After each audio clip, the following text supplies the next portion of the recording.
She was a child of two worlds. A teenage girl whose bones lay hidden for 90,000 years inside a frozen cave in the Siberian mountains. Scientists call her Denisova 11. But behind that sterile name lives a story unlike any other. The story of a young girl born from two different kinds of ancient humans. Her mother was a Neanderthal, her father a Denisovan. Two species that had lived apart for hundreds of thousands of years, divided by mountains, ice, and time itself.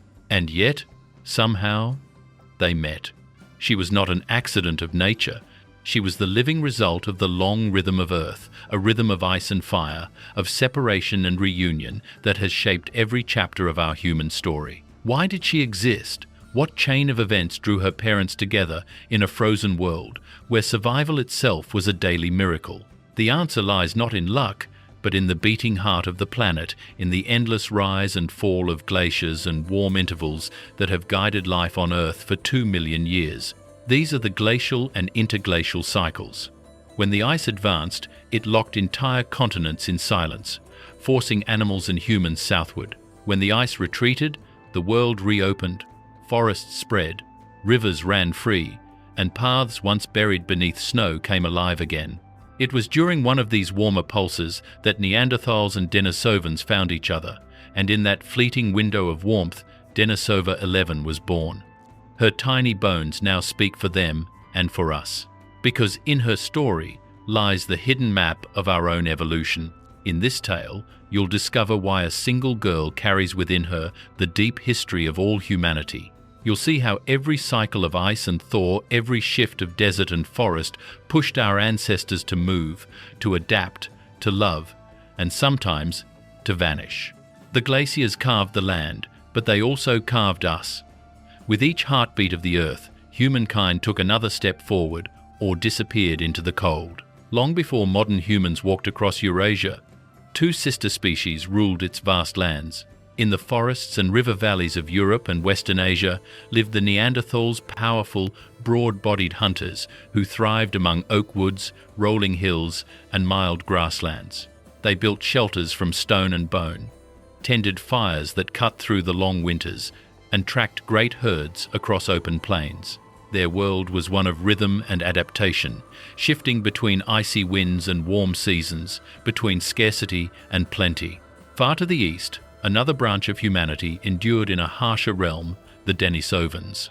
They lived among the frozen forests of Siberia, in landscapes that today still whisper with cold. Their world was colder, their skies dimmer, their survival harder. Yet they persisted. They learned to hunt reindeer and bison on the tundra, to shape tools that withstood the biting wind, and to breathe thin air in high mountain valleys. Genetic traces found in their descendants suggest that Denisovans carried adaptations that helped them survive at extreme altitudes, perhaps even the ancestors of modern Himalayan peoples. Strength was not their only inheritance. It was endurance, the quiet kind that keeps a fire alive through endless dark. For a long time, these two species lived apart. Neanderthals in the temperate west, Denisovans in the frozen east. Between them stretched thousands of miles of ice and mountain barriers that would have kept them strangers forever, if not for the slow turning of the planet. Recent studies from Science and Eureka Alert in 2024 reveal that their habitats overlapped only during rare warm periods, when global temperatures rose and forests expanded eastward into what is now Siberia. When the ice sheets melted back, rivers unfroze, and spruce and birch spread across the steppes, the world changed shape. The boundaries between the two species blurred. In these brief interglacials, they followed the same herds, drank from the same streams, and for the first time met face to face. At the heart of this meeting place stood the Denisova cave, a limestone shelter carved into the mountains of the Altai. It was more than a cave, it was a refugium, a natural sanctuary that offered life when glaciers tightened their grip on the continent. Within its walls, fires burned at different ages of the Earth, sometimes by Neanderthals, sometimes by Denisovans, sometimes by both. It was here that nature's two threads of humanity intertwined. Neanderthals moved with the season's reindeer when the cold deepened, red deer when warmth returned. They migrated southward as ice advanced, then north again when the thaw began. Denisovans, facing colder extremes, learned to endure rather than retreat. Their bodies, perhaps stockier, their blood richer with oxygen, bore the mark of survival in the thin, frigid air. For tens of thousands of years, the differences in their worlds both separated and connected them. Each glacial pulse pushed them apart, each interglacial thaw drew them closer again.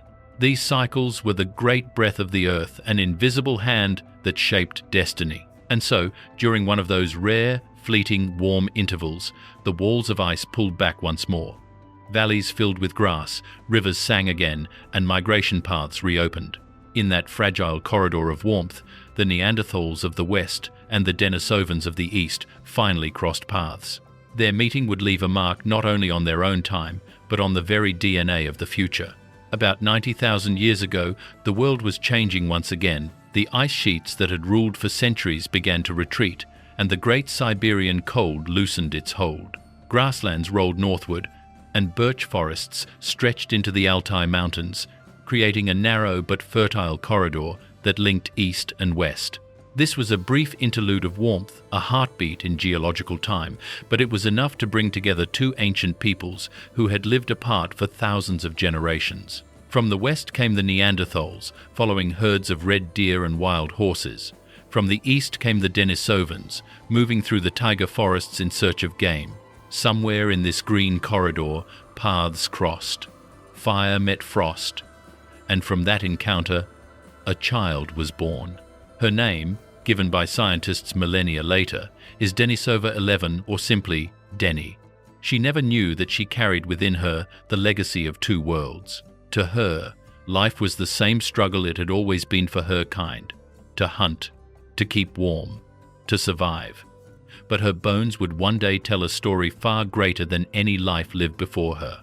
In 2018, deep inside the Denisova cave of southern Siberia, researchers uncovered a small fragment of bone no larger than a pebble. It looked ordinary, rough, pale, unremarkable, yet when they placed it under the microscope, it changed everything. From that tiny piece of fossil, they decoded an entire genome, a complete map of her DNA. The result stunned the world of science. 42% of her genes matched those of Denisovans, while 38% matched Neanderthals.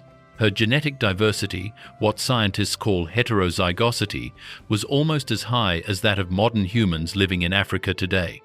Deni was not the descendant of a long mixed population. She was the direct daughter of two different species. Her father, a Denisovan, already carried traces of Neanderthal ancestry, about 3% of his DNA, inherited from an ancestor who had mingled with Neanderthals thousands of years earlier. Her mother was a Western Neanderthal, genetically close to the group that once lived in the Vindija cave of Croatia, far across the continent. To reach the Altai Mountains, she must have journeyed more than 65 miles through icy valleys and forests, a migration scientists have nicknamed the Walk of Love. It was not a poetic exaggeration. For a Neanderthal woman, crossing that distance in the harsh Pleistocene world meant courage, endurance, and perhaps the pull of something more powerful than survival, the human instinct to seek connection. Inside the cave, the air would have been thick with the smoke of fires, the walls etched by generations of inhabitants. The Denisovans had lived there before, leaving behind ornaments of green stone, bone tools, and beads polished smooth by ancient hands. Deni was born into that world of flickering light and echoing chambers, a place that served as refuge when the ice advanced and as a meeting ground when the climate eased. Genetically, she was a bridge between continents. Her existence mapped the invisible network of migrations that stretched from Europe to Siberia, from Croatia's temperate forests to Asia's frozen plains. She was not just a hybrid child. She was a living record of the deep genetic conversation between the West and the East of the ancient world. Through her, we know that these populations did not merely coexist. They met, they mingled, and they changed each other. Further excavations of Denisova Cave have revealed that it was inhabited again and again for nearly 250,000 years, from around 280,000 years ago until as recently as 30,000. Each layer of sediment holds traces of different groups: tools, animal bones, bits of ochre, and the shifting fingerprints of cultures surviving through ice and thaw. This repeated return shows that the cave was not just shelter, but a refugium, a sanctuary that life kept reclaiming every time the world's climate turned against it. When we imagine Deni, we should not see a frozen relic of the past, but a symbol of continuity, proof that even in an age of glaciers, the threads of life found ways to intertwine. Her story reminds us that the forces shaping humanity were not only survival and competition, but also meeting and merging. Deni was more than the sum of two bloodlines. She was the harmony of opposites, the joining of ice and fire, of north and west, of two peoples drawn together by the pulse of a restless earth. She stands as a whisper from the deep past, telling us that evolution was never a straight path. It was a dance, guided by the turning of the planet, written in the rhythm of glaciers, and echoed in every human heartbeat that followed. While Neanderthals and Denisovans were shaping their worlds in the icy heart of Eurasia, another species was on the move, Homo sapiens. Somewhere far to the south, in the shifting climates of Africa, small groups of our ancestors began to leave their homeland. It was not a single great migration, but a series of quiet, determined waves, each one following the rhythms of the earth. As the planet warmed and green corridors opened through the deserts and highlands, they crossed into the Middle East and beyond. Step by step, they moved north and east, following rivers, coastlines, and the promise of game and shelter. Unlike their archaic cousins, these newcomers carried more than tools and fire.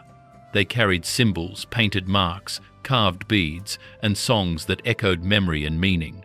Their minds were wired not only to survive but to imagine. They built communities bound by stories, trade, and trust.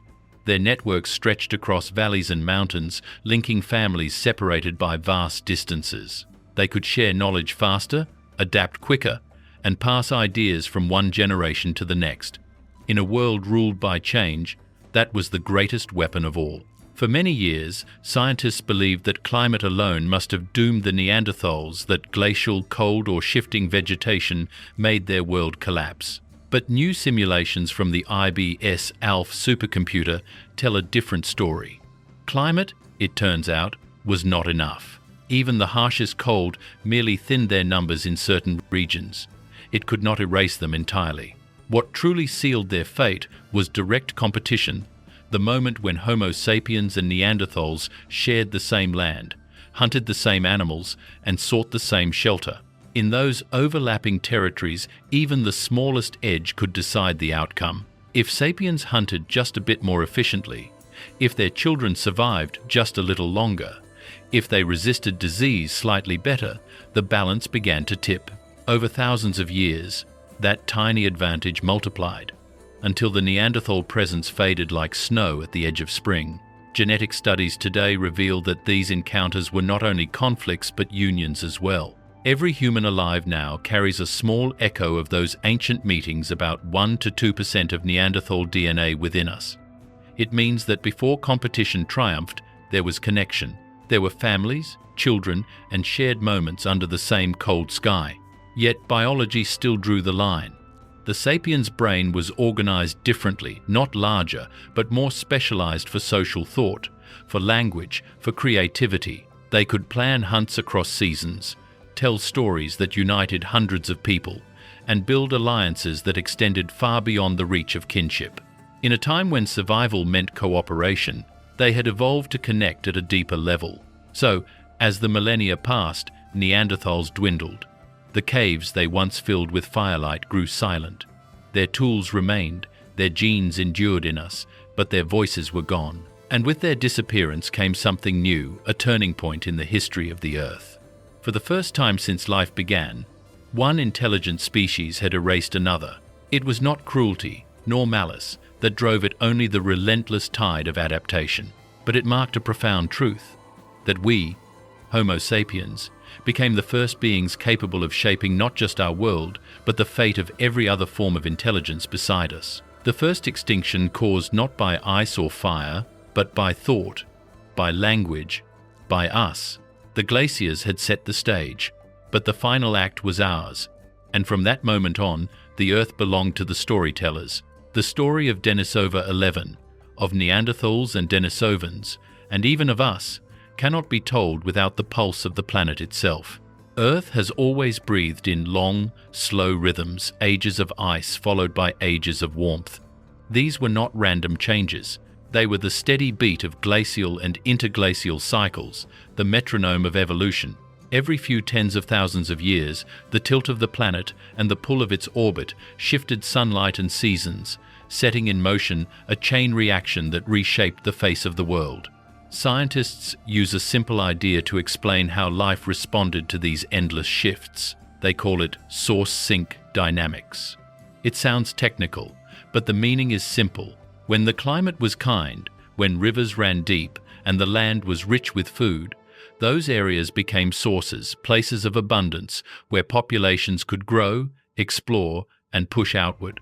But when the cold returned, when ice and drought claimed the land, those same regions turned into sinks, places that could no longer sustain life. Populations there dwindled, surviving only through the arrival of newcomers, of fresh genes, and fresh hope from somewhere else. These migrations, these constant flows of life between source and sink, became the engine of human change. Groups that adapted, endured. Those that stayed still, vanished. It was not just survival, it was renewal, a continual reshaping of who we were and where we belonged. Nowhere captures this pattern more vividly than the Altai Mountains of southern Siberia, home to the famous Denisova cave. This was a perfect sink. In colder times, glaciers swallowed the land, and the cave stood empty, its fires long extinguished. But during warmer intervals, when grasslands and forests spread back across the steppes, life returned. Neanderthals from the west followed herds through open valleys. Denisovans from the east climbed down from the tundra forests, and in one of those rare warm pulses, their worlds overlapped. From that intersection came the hybrid girl we know as Denisova 11. Her very existence is proof of how the planet's heartbeat, its icy contractions and warm expansions, shaped not only landscapes but destinies. Without those shifting corridors, the Neanderthal mother and the Denisovan father might never have met. These rhythms did not stop with them. Over the last 500,000 years, the Earth has repeated this cycle again and again, glaciers advancing, then retreating, deserts spreading, and then greening once more. Each swing opened new routes, linking distant populations, blending genes, and seeding cultures. From Europe to East Asia, from Siberia to Africa, humanity was constantly being stirred by the planet's climate drumbeat. Even in Africa, the cradle of Homo sapiens, these same oscillations shaped our fate. When rainfall faltered and grasslands turned to dust, small bands of humans were forced to innovate, crafting new tools, forging alliances, building social networks that could carry them through scarcity. When the rains returned, they expanded again, spreading those ideas across continents. Creativity and cooperation were not born from comfort. They were born from instability. That is the hidden gift of the glacial cycles. They were not walls that divided species. They were engines of connection, creators of movement, of meeting, and of mixing. Every migration, every crossing, every shared fire was part of that rhythm. The Earth did not simply test us. It taught us.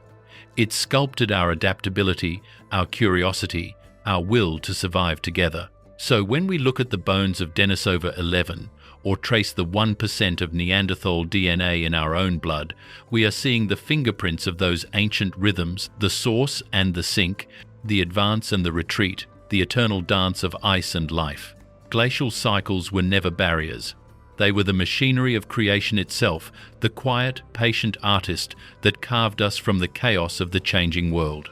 In the end, all the pieces of this story come together: the ice, the forests, the migrations, and the people who walked between them. At its center stands a young girl, long gone but never truly lost. Denisova 11. She was only a fragment of bone when she was found. But within that fragment lies the memory of every crossing that ever shaped us. She is the bridge between the Neanderthals and the Denisovans, between East and West, between the ancient and the modern. In her, we see not just a relic of the past, but the thread that connects every branch of humanity into one unbroken chain. Through her, the cold becomes something more than hardship, it becomes teacher. The ice that once split continents apart also drew us together. Every glacial retreat reopened the world, forcing life to move, to adapt, to find new ways to survive. From those relentless cycles of freezing and thawing, humankind learned its most essential lessons: how to create, how to cooperate, how to love, and how to endure. If the planet had never trembled, if the glaciers had never surged forward or pulled back, perhaps there would be no story to tell, no language to share it, no hands to build, no hearts to remember. The harshness of the Earth was not our enemy, it was our forge. Every shift in climate shaped the boundaries of our courage. Every challenge taught us to invent and imagine.